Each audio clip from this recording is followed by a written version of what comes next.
Welcome to episode 12 of Second Wind. This is the title that I've now got of this live stream, podcast, weekly show that I try and do every single Wednesday. 12 weeks of pulling this together. That's commitment. That's what it feels like, commitment to making this happen. And I've got some great stories to share with you.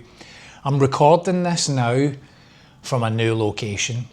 This, just over my shoulders, for those watching the video, that's the sea. That's the seaside. I'm in Georgetown, which is in Penang in Malaysia. We've left Petaling Jaya, and I'm going to tell you a little bit about that. But this is where I'm recording this, Georgetown. Episode 12, and today is Wednesday the 20th of May. And I always try and have three main stories to tell you about in this podcast. I'm going to do that today. I've got finance, I've got an update on the insurance, and then I've got a little bit about just life on the road. I've got a great story to tell you that involves a gold bar, a shopping mall, and my forearm. I'll come back to that later. Now, normally I try and do these live. I try and log on to YouTube and tell you the stories, streaming straight to YouTube, which I'm now then turning into a podcast. I've got my cup of tea with me tonight as well. A little bit of chamomile tea to kind of calm me down.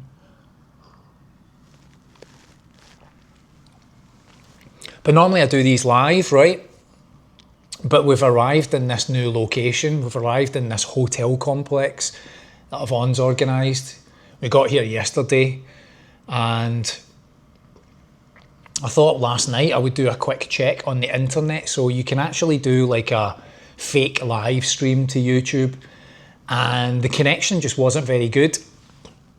That was a bit like when we arrived in Kuta Beach in Bali. The internet connection's just a little off. So I thought, I can't do a live stream because see if I read in the comments people saying, oh, it's glitching, John, it's pausing, or something's happening, I'll freak out, and then you'll freak out, and then that'll be the end of the podcast.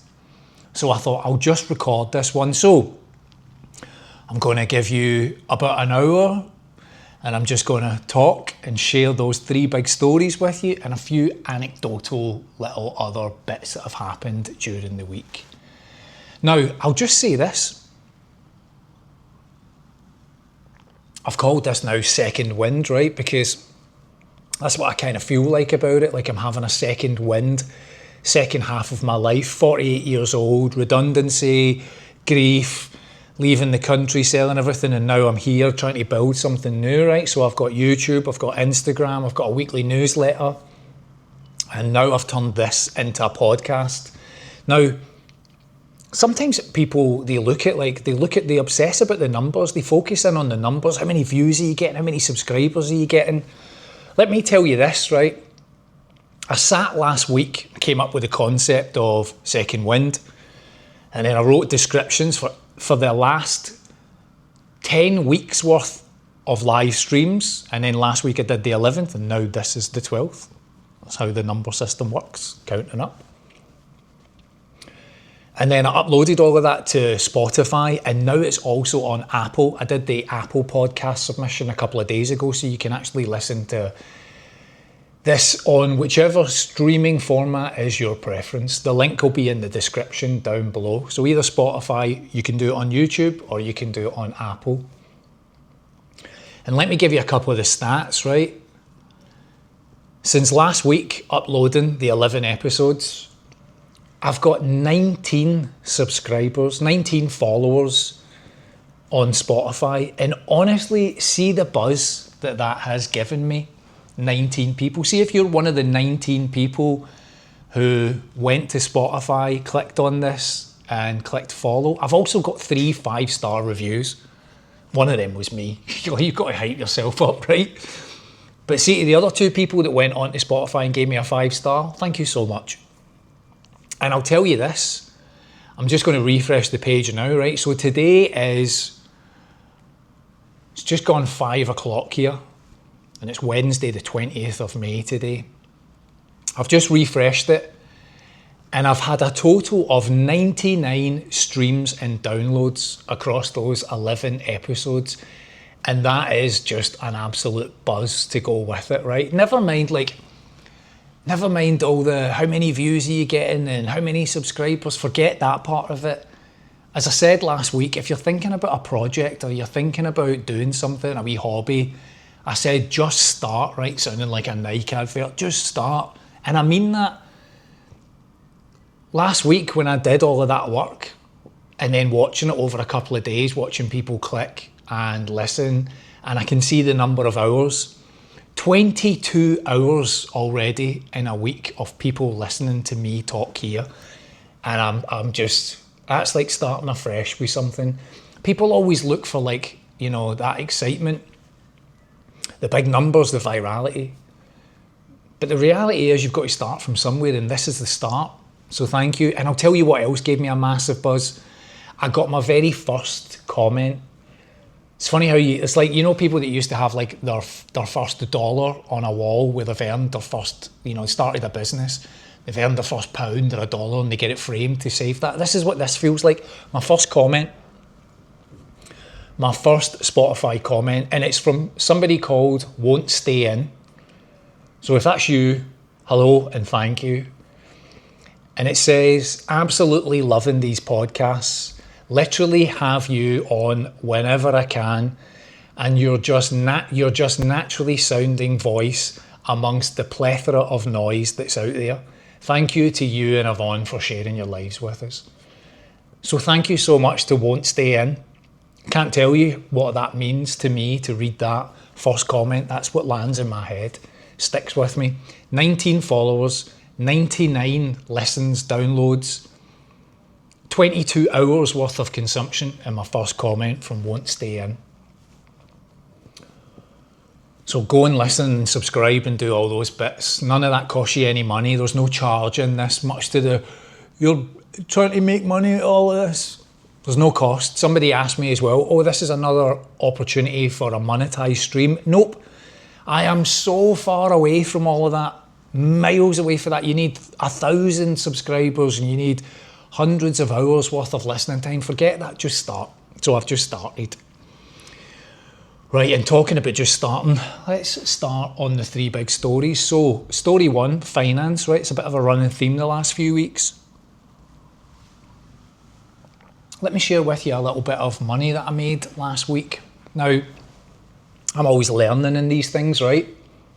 I write stock options. What are stock options? Calls, puts, cash secured puts, and covered calls. Those are the kind of 4 dynamics. Lots of other ways, but those are the 4 biggies. I do 2 of those, covered calls and cash secured puts, and earn a little bit of income from that. Now I hold stock in GameStop, SoFi, a couple others, and a company called Spire. Spire is a satellite weather company, and they started as a SPAC, startup organisation. I've been in and out of the stock. But some months ago, I bought 1,500 shares at about $7.50, somewhere around there, somewhere between 7 and 8. I can't remember the exact number without looking it up right now, but about $7.50. 1,500 shares, right? And then it had a little run and I wrote a covered call. So a covered call is an agreement to sell that stock at a specific price on a specific date for a fee. You get paid a fee, right? Now, if the stock goes above that price that you stated on that date time that you dictated, your stock gets taken away from you and that's it, it's over. You no longer own it. And that's what I did. And I wrote 2 tranches. I wrote a batch at $15. So that means from the $7.50 that I bought it at, it would have to go above $15 to get called away. And I wrote another tranche of contracts at $18, even higher, right? Meaning that it would need to go even further before it would get called away. And I did that for Friday last week, the 15th of May. And on Friday, the 15th of May, at the closing of market, the stock was at just over $19. And that meant that I was paid the fee and got to keep the fee, and also my stock was taken away. Now I wrote at 15, 18, and the stock closed above that. So just to explain, see between the 15 and 19, I don't earn any of that money. But I do, however, keep the money from the $7.50 that I bought to 15 and the fee, and the same from $7.50 to $18 plus the fee. I walk away with all of that money, and that did really well. Now, I'd like to tell you what exactly that number is, but I can't because Interactive Broker hasn't updated yet. I didn't realise this, but it sometimes takes a few days before it actually calculates the full profit out of it. And as we are here on Wednesday, despite it closing last Friday, it hasn't yet updated.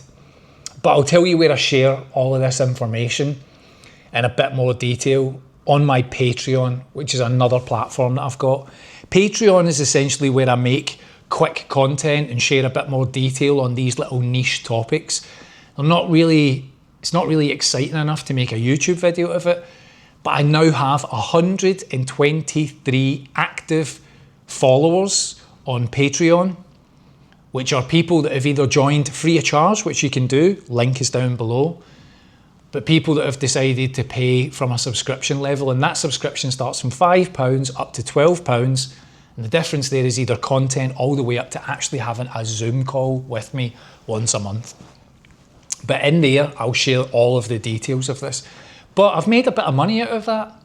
When I started the beginning of this year, I made a video on New Year's Eve where I said my goals for 2026 was as follows: to remain out of the UK for 1 whole year, to be fit and healthy, lose a bit of weight, and to earn £24,000 in a year, in a 12-month period, because that would equate to £2,000 a month that would let Yvonne and I live like kings and queens in Southeast Asia on our budgets. And I share monthly videos of what those budgets look like. I've just done a Bali video, and in that I shared that we'd spent just under £1,900. So £2,000 a month is the goal.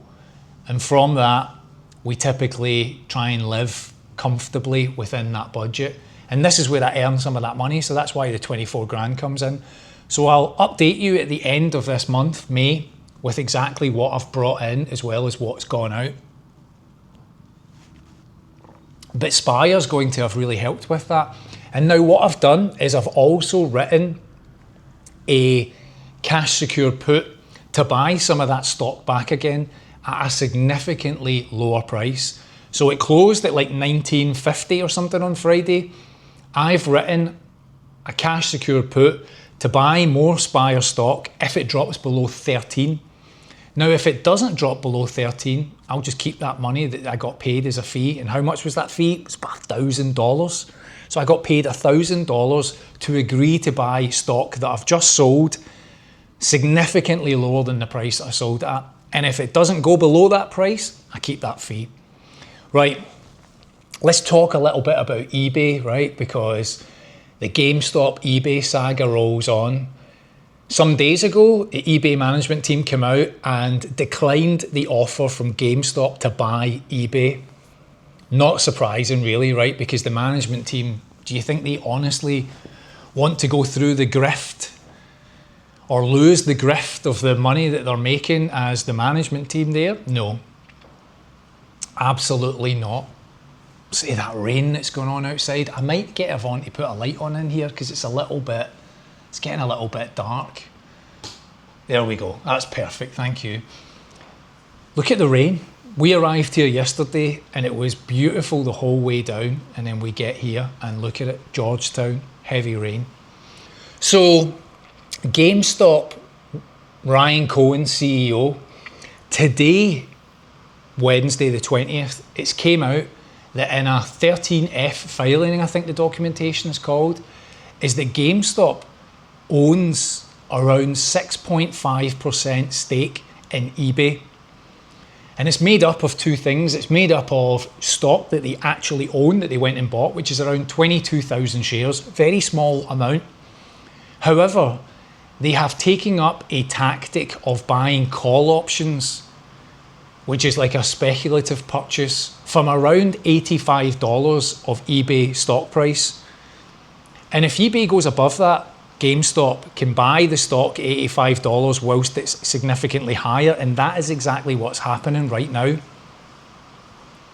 eBay is sitting at somewhere around $115, $116. So GameStop's commitment to buy it is at 85. So GameStop profits from the rest of that. This is how Elon Musk bought Twitter. Very similar tactic. And so in that filing from GameStop, it's transpired that from the call options that they've got, they have around another, I think it's somewhere around 12 million shares, which is insane. So that puts them on this 6.5% stake in the company. Now, the founder of eBay owns about 5%. The woman who was the CEO for many, many years owns 5%.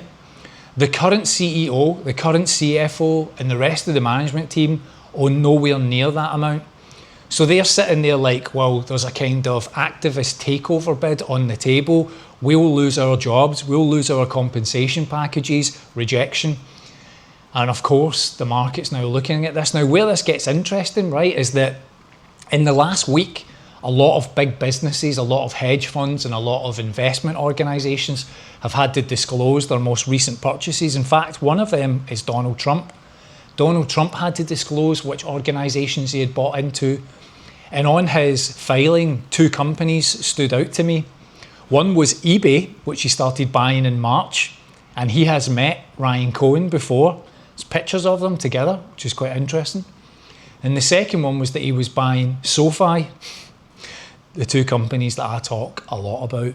So that's quite interesting, right? When the Prime Minister, the President of the United States is buying into those companies. But also in those filings that were disclosed last week, some very big businesses declared how much they had increased their stake in GameStop. Those were companies like BlackRock, Citadel, Vanguard, a whole host of other major organizations have significantly increased their stake in GameStop, a company that's a meme stock, a joke, a laugh, a company that should have gone bust. Tells you a lot when big organizations are buying into these organizations. In fact, if you look at SoFi as well, SoFi's institutional ownership, which means those same big organizations, has increased to 65%. So of the stock available of SoFi, 65% is owned by major international organizations.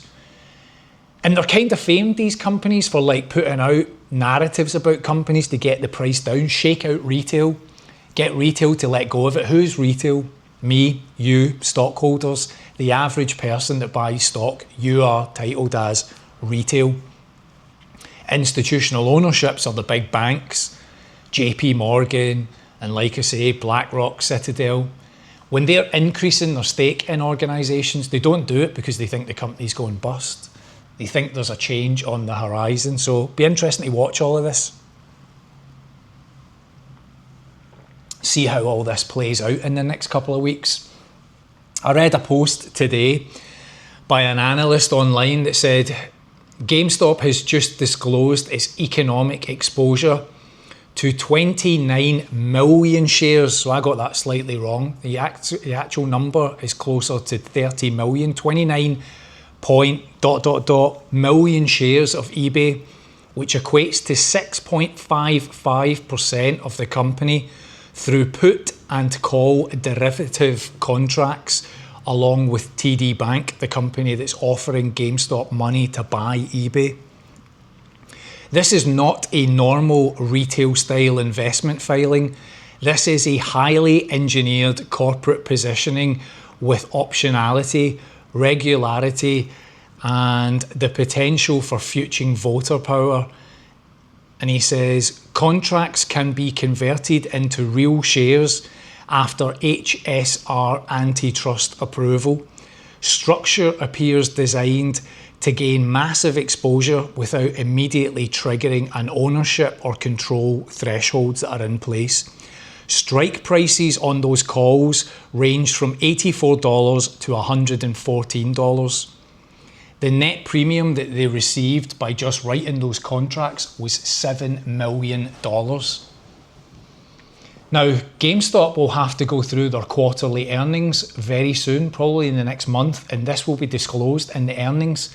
So whilst they're sitting on 9 billion cash, $500 million in crypto, a retail empire, trading cards business, they'll now have this on the books, and it was going to be fascinating to see. So let's see how that plays out.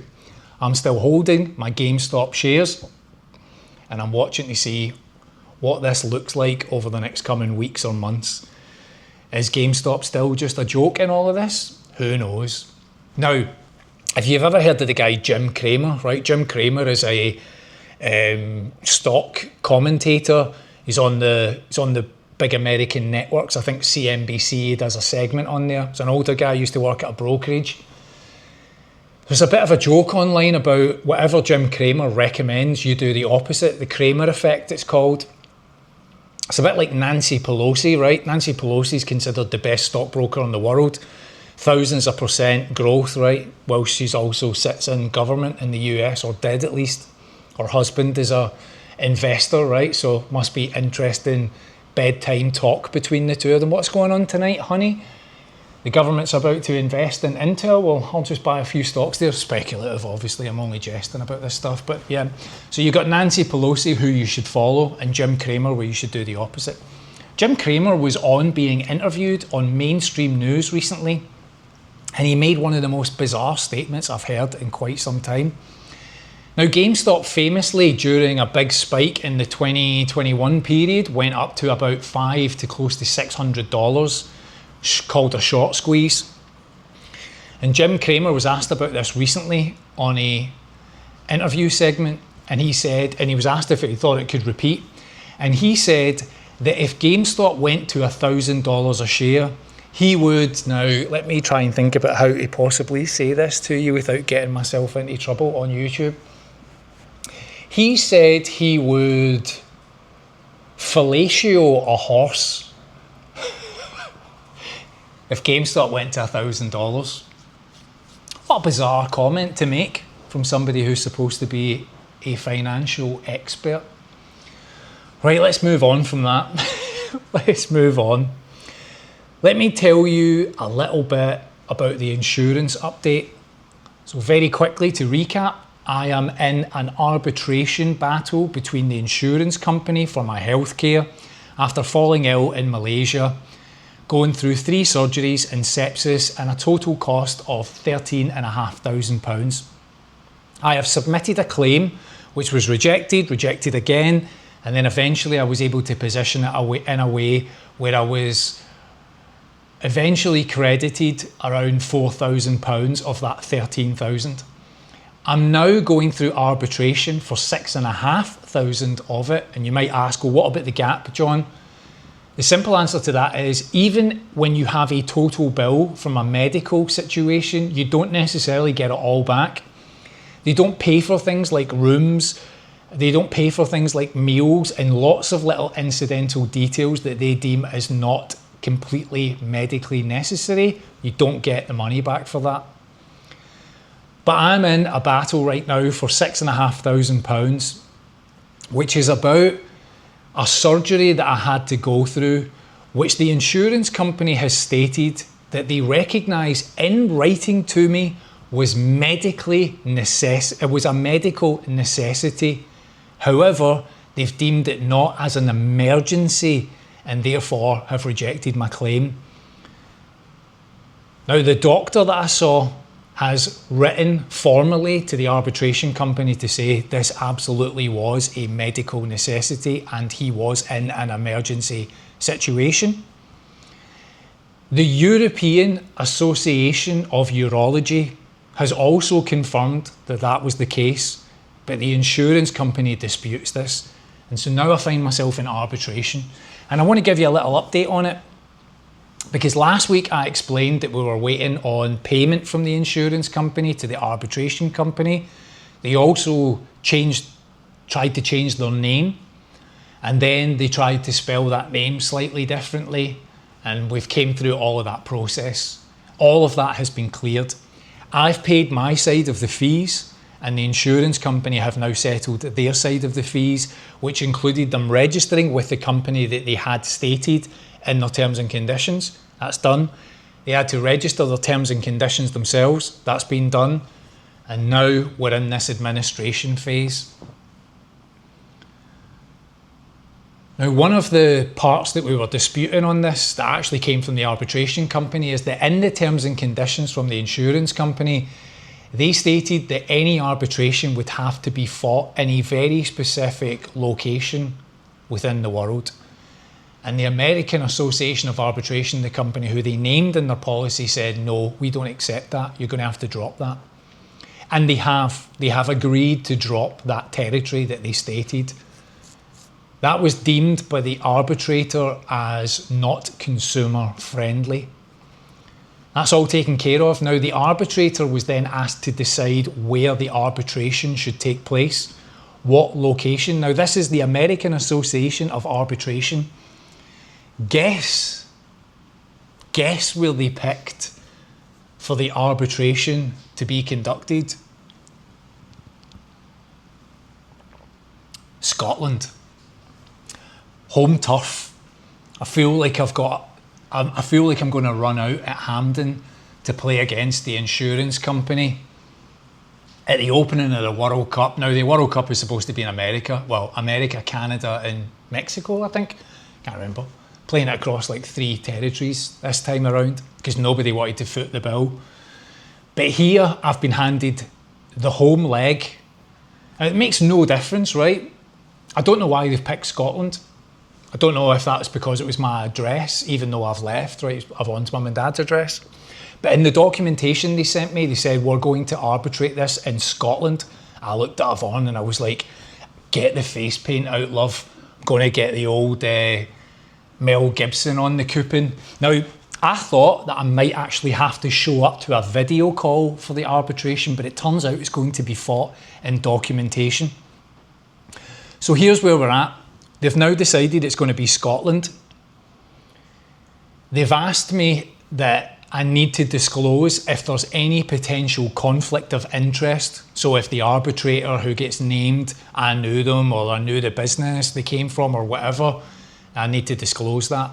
But for now, the only thing that needs to happen between now and this next phase of this arbitration is that the insurance company needs to formally answer my complaint. So when I opened the arbitration, I was told that I was allowed to submit 10 pieces of evidence. That's it. Yvonne and I are travelling around just now with 1 suitcase and 2 backpacks. Do you know what's in that suitcase? The paperwork from the hospital, because I'm absolutely terrified to throw it away. I've digitised all of it. I've taken pictures, scanned it with my phone, because you can turn your phone into like a portable scanner. I've scanned every page of every document. And I can tell you the Malaysian paperwork is incredible. Like 1 hospital visit out of the 3 resulted in 16 pages of bills, statement of bills. I've scanned all of that, letters, documents, evidence, everything. And I've got all of it in a carrier bag that the hospital gave me. And it's in the suitcase. And I'm lugging that around Southeast Asia because I'm terrified to get rid of it. Just in case in this next phase, the arbitrator's like, we want to see this document. And I don't know, I need to take a better picture of it or something. So I'm lugging this around, right? Otherwise, I could just be like down to a backpack. But the arbitrator has now stated 14 days to respond to the 10-page document that I've submitted. Now, that document, or the 10 documents, right, is like statement of fact, timeline, and then the evidence. So the insurance company now needs to read that and then provide a response.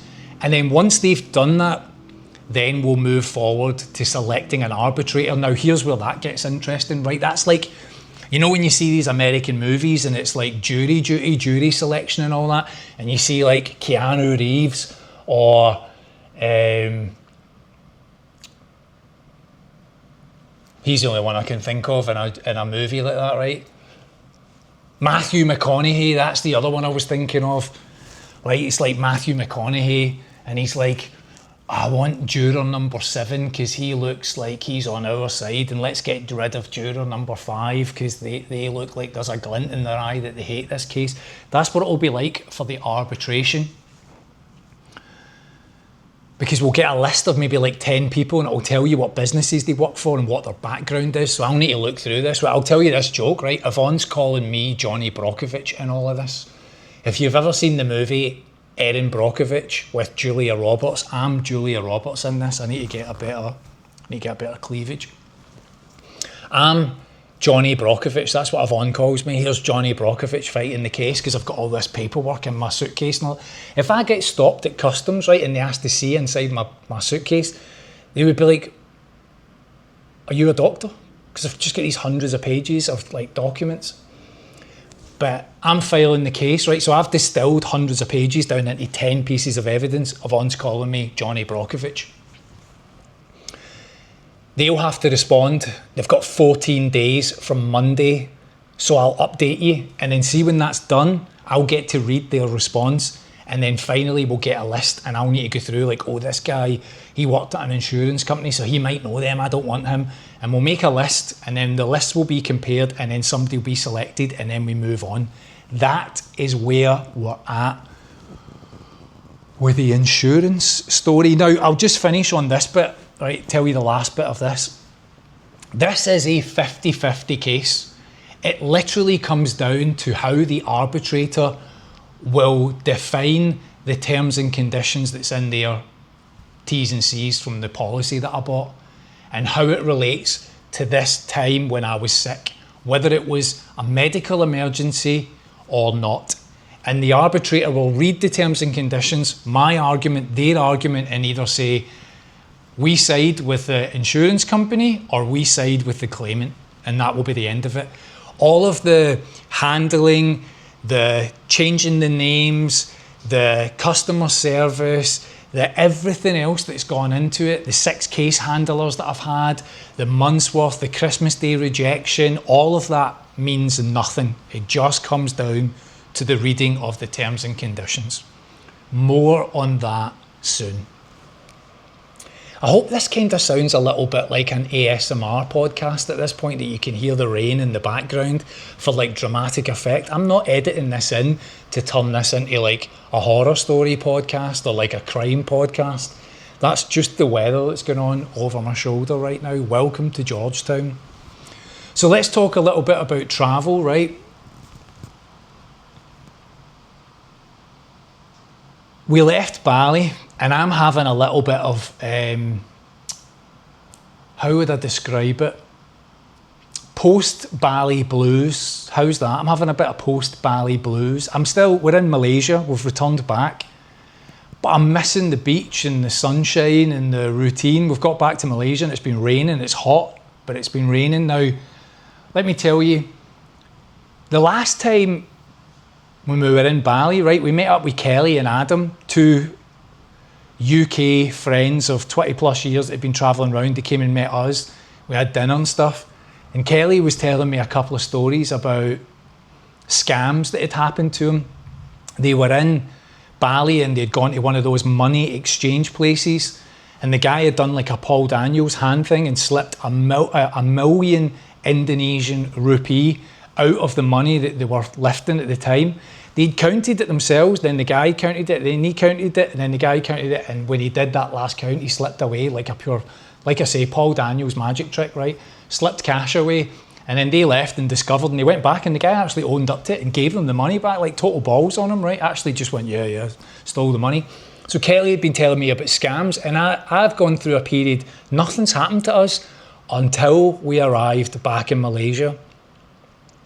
Now, like, this all happened in Ubud, right? Like, we were staying in Ubud at the time, and we had been warned, be careful, some of the cash machines, don't go to those money exchange shops.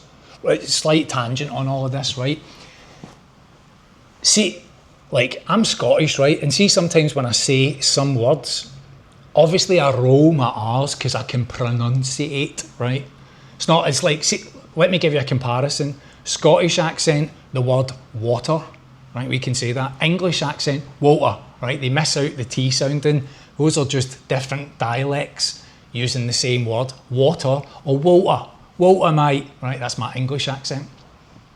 I'll wait for the comments on that. But and I'm going to say this next part purely in Scottish jest. So see if the person who said it, wrote it to me, hears this, don't get upset about it. It's just bants, right? But somebody wrote a comment to me correcting me on how I said two words, rupee and ubud. And they were telling me I'm Scottish and I heard you say those words, but my wife is Indonesian and I'm just going to correct you. Now, they were doing it in the comments, so they were spelling it out like it should be said. Ubud, which is U-B-U-D, and they were writing like oh, bud, right? Like, ooh, bud, right? And I'm laughing because I'm like, I mean, see, as a Scottish accent, right? Sometimes you play up to some words. When I worked in London for 5 years, right? My colleagues in London would lose their shit when you said the words curly wurly or burglar alarm, because that's hilarious, right? Burglar alarm. And like, I'm big and old enough to be able to play into these things and have a bit of banter about it. Like, oh, I'm away down to the shops to get a curly wurly. Like that, right? So this guy's like messaging me, hi John, I'm a fellow Scot, love the videos, but by the way, you're not pronouncing ubud and rupee correctly. And then spells them out, wife's Indonesian, right? So I'm like, I mean,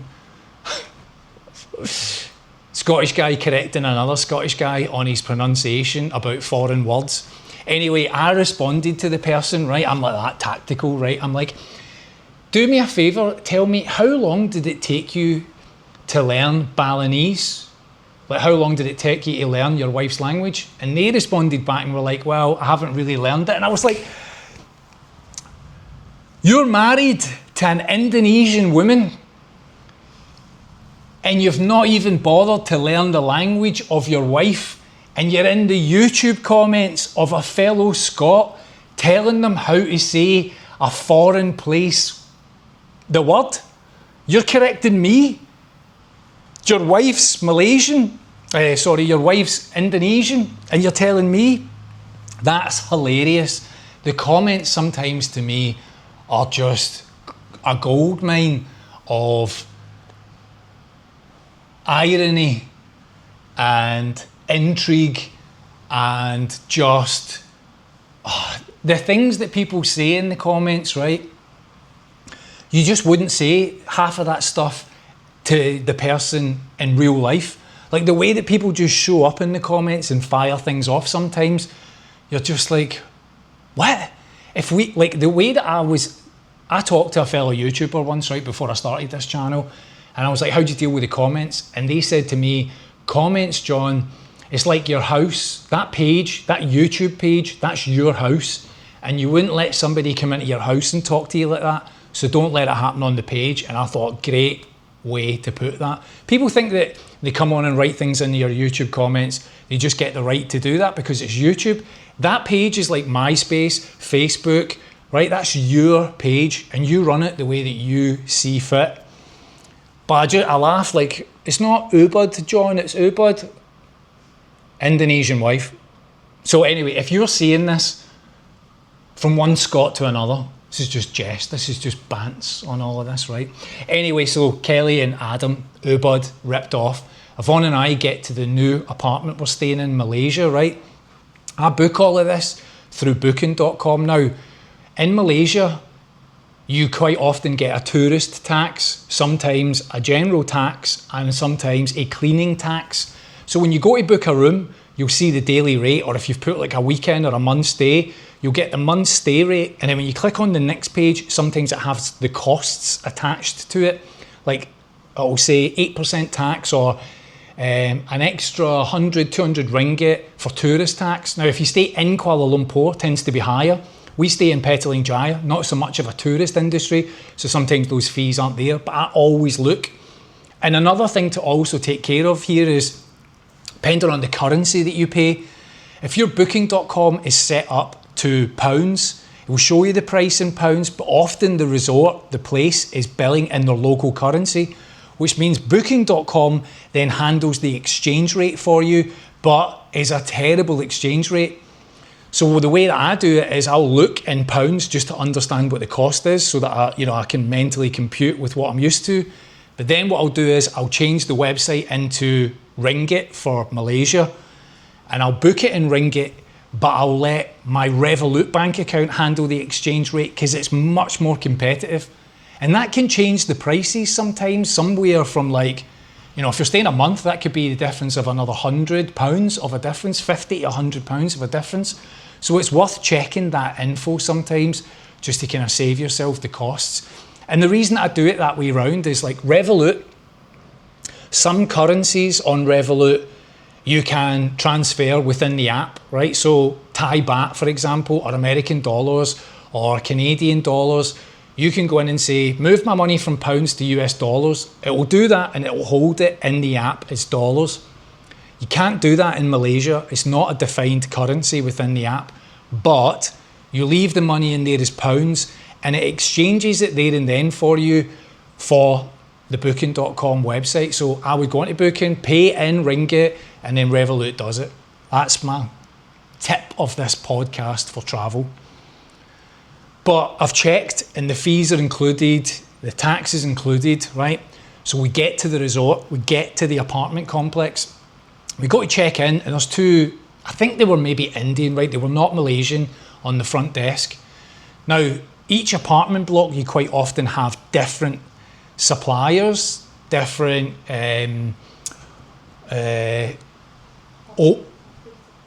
operators. Yvonne shouting operators to me. And by that I mean like a whole floor of an apartment complex would be one operator. On this occasion it's a company called My Key. The apartment block we've stayed in with most of the operators within that building, we haven't had any issues. Why would we move around operators? Sometimes the prices are very slightly different. So one building, one apartment might be one price, the next apartment might be with a different operator, just whatever they're willing to accept. They get competitive themselves, so we just shop around. We get to the front desk, and normally you have to pay 200 ringgits as a deposit, right? And you get it back when you're leaving. How much is 200 ringgits? It's about £40, right? £40 deposit on the apartment. Now, there's no contracts or anything when you're renting these places. It's just show up, you've booked it, 200 ringgit deposit, get a key, and off you go. But the guy at the front desk is like, 70 ringgits tourism fee, cash. And I'm like, what? What's this for? And he's like, yeah, it's 10 ringgits a night. We accept cash. And I'm like, sorry, what is this for? And he's like, oh, it's the tourist fee. And I'm like, no, I'm not having this. Now, 70 ringgits, right, as an example, is like £12. It's nothing, right? It's low enough that you just hand it over and forget about it. But I'm like, nah, I'm not having this. I've stayed here multiple times. I said to him, stayed here in January, stayed here in February, stayed here in March, never paid any tourism tax. So I go into the booking.com page and I'm like, on booking.com, it says all costs included. So he kind of gets a bit flustered, says something to the guy next to him in whatever language, and then he just hands me the key and goes, it's fine. And I'm like, it's fine? No, you don't want the deposit now? And he's like, no, it's fine. So I walked away.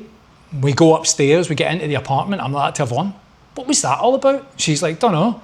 So I messaged on booking.com, right? I go to the operator and I messaged them and I said, I've just got to the front desk and they've tried to charge me 70 ringgit for a tourism tax. Can you just confirm that the tax is included? They respond back within like 10 minutes. All of your taxes and fees are included on booking.com. There is nothing else for you to pay. And I said, well, you want to speak to the two guys downstairs then, because that is not a good experience and I'll write about this. And they were like, oh, we're so sorry, we'll speak to them. And I just thought, that's my first experience of like just something that just didn't, like you show up and they're like, oh, here's Johnny Tourist. 70 ringgit, 10 ringgit a night, and it's peanuts. And we were standing there with two 100 ringgit notes for the deposit. And they never even took that in the end because I've challenged it. And now there was a queue behind me. It made me feel awkward.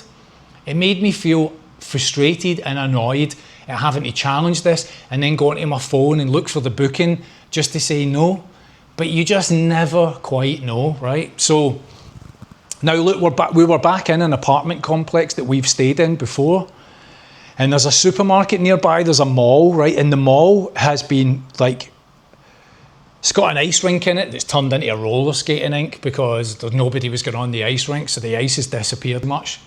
There's new places opening, but there's other places going bust at the same time. It's like the back rooms. I've made videos of it, right? It's called Empire City.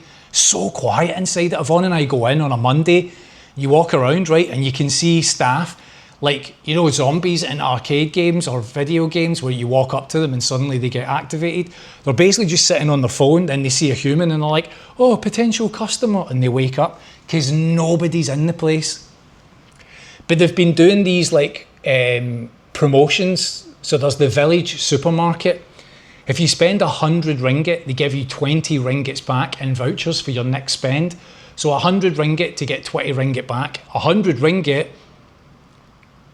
is like 18 pounds. So you get like, I don't know, £2 or £3 back, right? So it's like great. And Yvonne and I are getting in and buying sweet potatoes, bananas, apples, couple of rice crackers, a few cans of tuna, things to just get you through the day, right? And that's 100 ringgit, that's 18 quid right away. But there's a competition on in the mall, right? And it's called the Gold Bar Challenge, right? So we go down to the end of the mall, there's this big huge hall, and there's two guys sitting at a table, everything's covered in red, like cloths and all that, making it look like a game show. And in the middle of the room, there's just this big podium, and a podium top, and a big plastic box on the top, and gold bars inside it. And basically you have to go spend 100 ringgit, and you get your 20 ringgit voucher, and a token entry to the Gold Bar Challenge. And the way that the challenge works is that you get a minute to put your arm inside this hole, right? It's like a hole on the plastic box. Put your arm inside it, try and grab the gold bar and lift it out. That's all you've got to do in a minute with like a buzzer and music and all that going.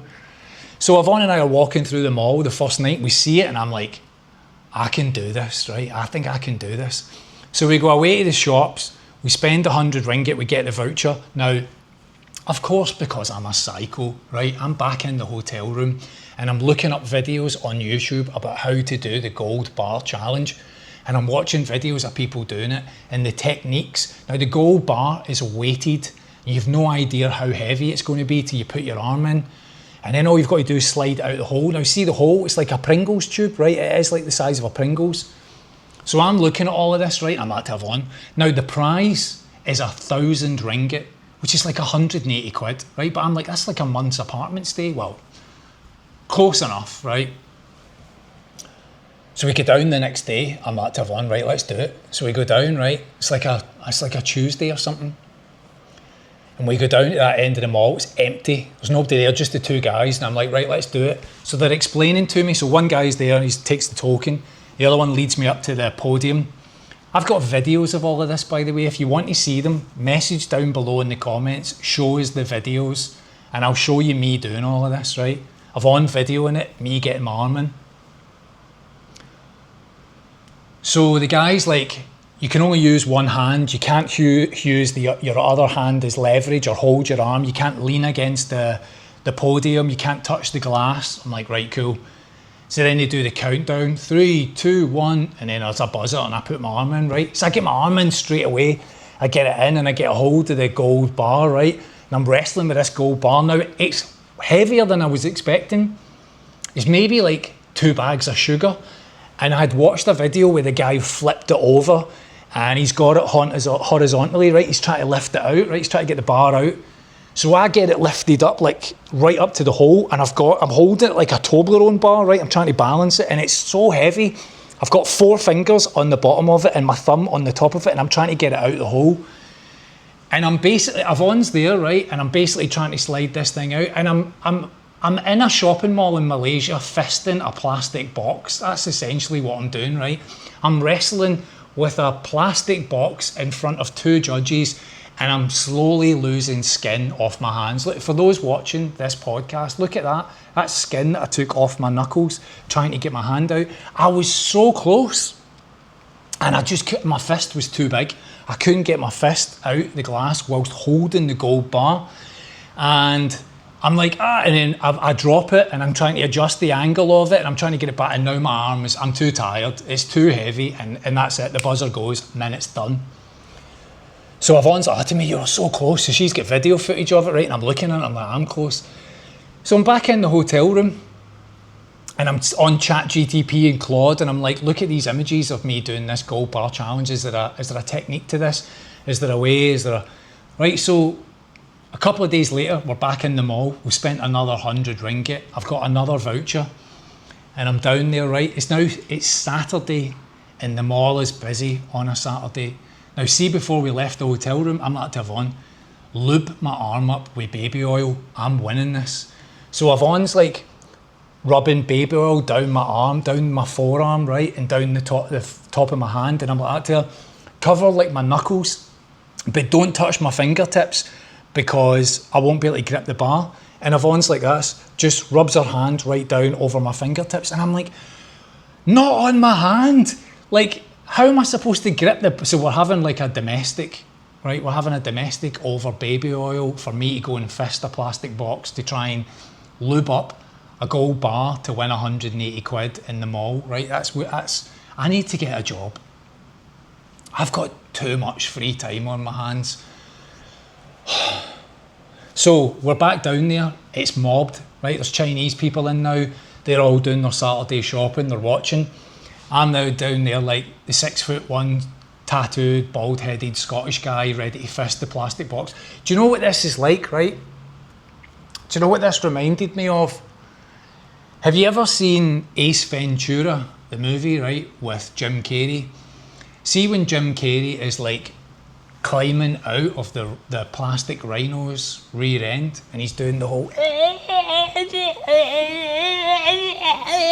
He's doing that bit, right? That was what was going through my head as I was standing at this podium ready to get my hand through the end of the Pringles tube and into this plastic box to try and get this bloody gold bar. And I did it again, right? And this time I got my hand and it was jammed here, right at the knuckle of my index finger and my pinky. And I was pulling and pulling for the life of me, knowing that I'd lubed up before I'd gone down there. And I just couldn't do it. And to finish up, I put my other arm in, I'd taken my watch off and I put my other arm in because I said to the guy, can I try the other hand as long as I don't do what holding? He was like, yeah. So I had the other hand in and I got it up and I'm holding it like this, right? I've got my thumb at the top and I just can't do it. The buzzer went and I walked away from it and I'm showing Yvonne the bruises on my hand. My thumb is louping. My thumb is actually painful from this. And so there was a Chinese guy with his girlfriend, young guy, right? He was standing there and I was like, he was doing the whole chatting to her about how he would do it. And I had another token. And I was like, do you want to do it? And he was like, nah. I went, how come? And he was like, oh, it looks too heavy. And I was like, but you've got small hands. I mean, what a compliment from one guy to another, right? You look like you've got small hands, mate. But he was just a wee guy. I would say he was like maybe 18 or something, right? And I'm like, do you want the token? And then his girlfriend was kind of strategizing. And I said to her, do you want to have a go? And she was like, no, I won't be able to hold the bar. And I'm like, just it's a free token, right? Just have a go. But anyway, they wouldn't do it. So we've gone back to the hotel room, me in a bad mood because I couldn't do it, 2 attempts. And I've left the token along with the vouchers to get something free or money off in the room for the next person that cleans the room. They'll come in, they'll get that and they can go and try. Because my hand was absolutely killing me. That's the highlight of like the last week is down there.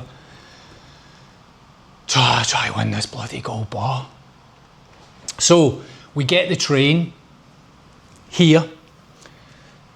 Georgetown, Penang is 4 hours away from Kuala Lumpur.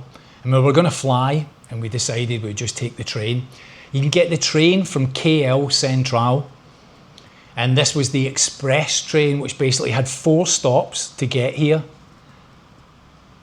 It took 4 hours and I booked business class for us, right? Now let me give you a little comparison. I worked in London for 5 years and I would commute from Northampton to London, and my daily ticket for a 50-minute train from Northampton to London, which I often didn't get a seat on, would have to stand, particularly on the way home. The return ticket was £80. 1 day, 50 minutes, £80.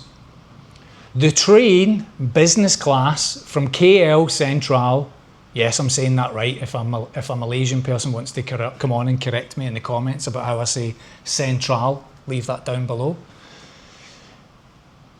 But the train, 4 hours to here, well, it's to, what's the name of it? Butterworth. The stop is called Butterworth, which is in the Penang area. And then we've travelled over to Georgetown, which is an island.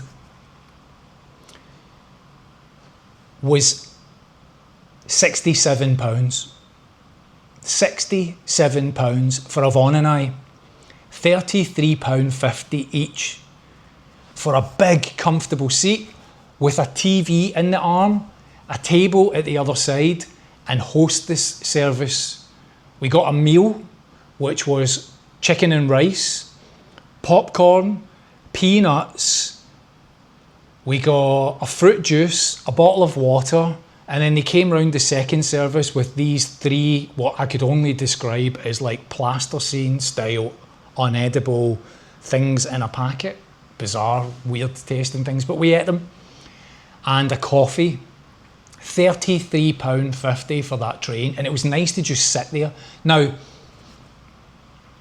I often talk about observations of like people, right? 2 women got on, not together, but got on and sat in the seats in front of us. And the second that they both got on, they both hit the button and put the seats back like this, just straight back into Yvonne and I's faces. Which I get it. You know, the button's there, you're entitled to do it, right? But then they never sat back the entire train journey, the whole way to Butterworth. So if the seat was like here, they just sat upright. And I don't get why they did that. Because it's almost like a flex. Like, I know I can put my seat back, so I'm going to do it. But then they just sat upright the whole time because they weren't like, they were kind of smallish ladies. So sitting back was probably uncomfortable. I'll tell you what, I never put my seat back the entire trip, right? It just wasn't comfortable. Yvonne put hers back just a tiny bit. And see, this morning, we woke up, she was like, oh, I've got a sore hip. And I was like, it's because you put that seat back. So I hope those 2 women are walking round with 2 gammy hips each today because they put their seats back. Like, put it back, but sit in it.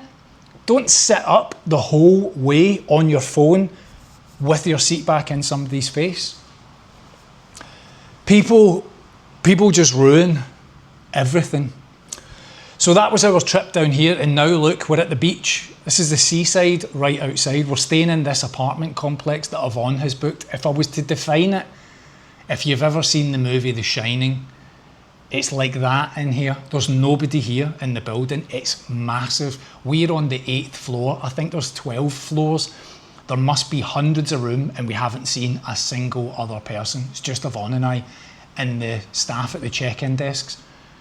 We got here yesterday and it rained when we arrived, and it's rained all day today, and the beach is right outside there. But we're only here for 3 days and then we're moving. But I kind of feel like I should get my keyboard out and just start writing. All work and no play makes John a dull boy, and just keep writing it over and over again. That's what it feels like. It's very eerie.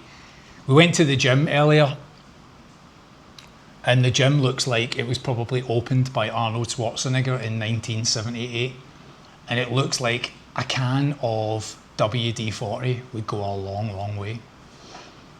It's probably the best way I could describe it. I've taken pictures and videos of all of this, so if you want to see it, I promise I will share it. You can let me know. Right, so this is episode 12. This is Second Wind. This is now a podcast, and I'll tell you what made me chuckle about all of this, right? I've just started it, got those 99 views, and I was thinking about, like, you know, how life has changed, right? I've gone from being 30 odd years of sales, and now I come on here and talk for an hour and tell you stories and tell you about life. But somebody posted in the comments of one of my videos a few days ago, oh, he's just a sales guy, just selling, just a sales guy. And I kind of chuckled at that, right? Because I'll tell you what made me laugh about it. If I had been a carpenter, right? If I'd been a carpenter and I worked for a carpentry business and then I decided to leave and kind of set up a side hustle or a side project or start my own business, and I was like, well, what am I any good at? Carpentry, I'll do that. Would people be in the comments of these videos and be like, he's just a carpenter, he's still, imagine you've left your business and you still use wood? What are you doing? But that's what it's like here on YouTube. And I was reflecting back on just, salesman. It's like, I've talked since leaving school, I've talked my whole life selling products, selling things for other people. And then I've escaped that system and set up the only thing that I felt I was any good at, which is this. And then somebody's in the comments like, you're just a salesman. And so I thought, like, 30 years of all of this, right? So that kind of landed with me. It made me chuckle slightly about that topic. And so I'll finish on this, right? That discussion thread where that salesman thing came out was somebody highlighting to me about the channel, the numbers, like how many subscribers that I've got, paying more attention to all of these things than I pay attention to on it. And this channel, right, the YouTube channel, is now approaching 3 million views in a space of 15 months. And 350 plus videos, and just relentlessly showing up and making content, and now doing the same as a podcast. This is episode 12 weeks of commitment. And I kind of I thought about all of that, like, that's durability, not virality. And durability is quieter than virality. Virality, right, where you get a video that goes out and does, you see somebody that's had a video that does 1 million views, right? That's virality, but that doesn't happen all the time.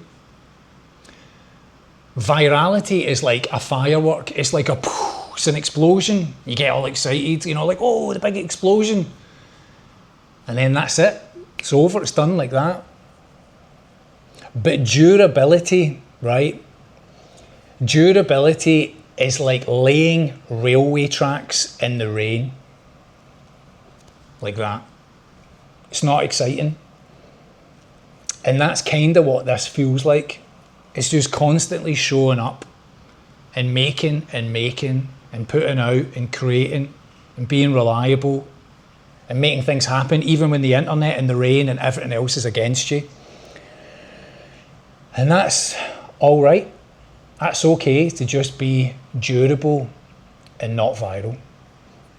That's the end of this week's episode. Thanks so much for watching all of this. If you want to leave me any comments down below, I'll see what I can bring into next week's show to talk about. And we'll be back for episode 13. Ooh, episode 13.